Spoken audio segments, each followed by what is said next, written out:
Rodeo Stories, presented by Pivot Bio.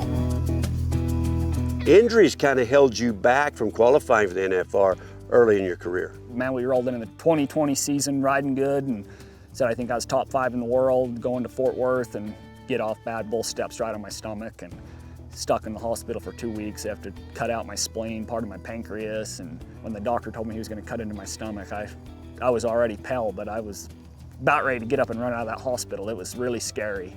Let's go to the NFR last year, kind of walk us through those 10 rounds. You know, it was start off the NFR last year, come out first night and get bucked off.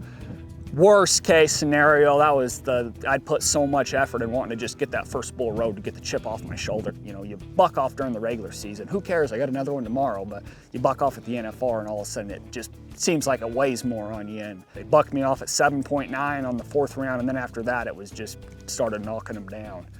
I had probably the hand-picked bull for me in the pen if I could pick one, top shelf of Powder River Rodeo and get him rode for 92.5, win the 10th round, and come out winning the average.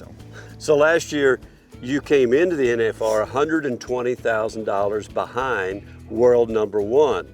I know if I go in there and do my job, it's still very realistic to win the world. It's very realistic in 2022. I mean, it's not 120,000, it's more like 100,000 you're behind, and that's small potatoes compared to what you can get done in Vegas in 10 days. At the end of the day, it's gonna come down to who rides the most bulls and who can show up and do their job. I can't control what Stetson's gonna do. He's probably gonna come out and be lights out, and that's what I'm planning on, but I hope he rides the best that he can, and I'm gonna go in there and kick his butt's the plan. So.